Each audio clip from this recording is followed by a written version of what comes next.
Hello everyone, let's start this new series. When we usually talk about India, what comes to your mind first? A big populous country? A country with a huge economic gap between the rich and the poor? But today, we are not going to talk about these topics, but one of the India's specialties, the CEO of India.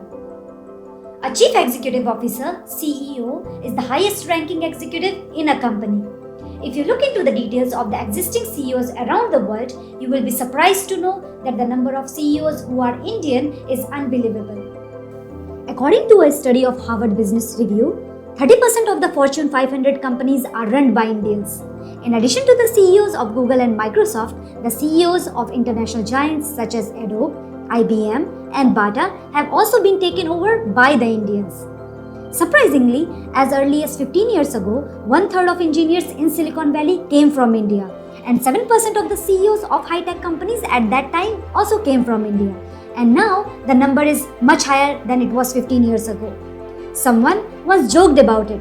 India is the biggest exporter of CEOs, and now it seems to be very, very true. But here the question is, why does India have so many CEOs globally?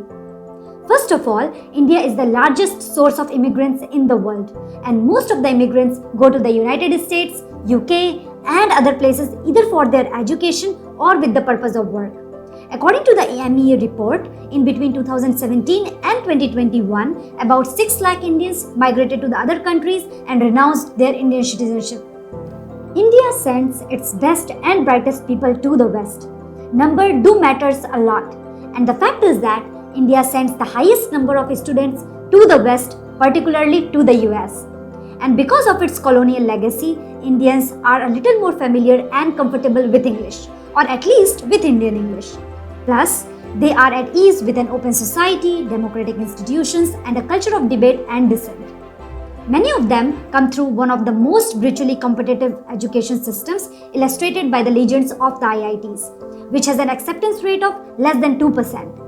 No surprise that several CEOs including Google's Pichai, IBM's Arvind Krishna, FedEx Subramaniam, and Albertsons Shankaran are IITians. Another reason is humility. Ask any immigrant. Moving to a new country is humbling. They often don't know the local customs or how to get things done, which means they are constantly confronted with their own limitations and mistakes. This process of overcoming these obstacles has a tendency to leave the immigrants more open-minded, less snobbish, and if the initial difficulty don't break them, they become better at recognizing biases and limitations, and that help them in the growing further. All of which are the traits that serve a future CEO well. One more interesting thing Indians carry is that they are very loyal when they are associated with foreign companies. For example, Nadella becomes CEO after 20 years working at Microsoft. Sundar Pichai became CEO after 11 years working at Google. And Indra Nooyi becomes CEO after working 10 years at PepsiCo. All these above factors have made Indian CEOs famous all around the world. Focusing on quality education, India have created a large number of talented people, making more and more people win glory for India. So, who are these people that have made India famous all around the world? And how did they do it? Stay tuned and watch our upcoming videos only on Bull Smart Finance.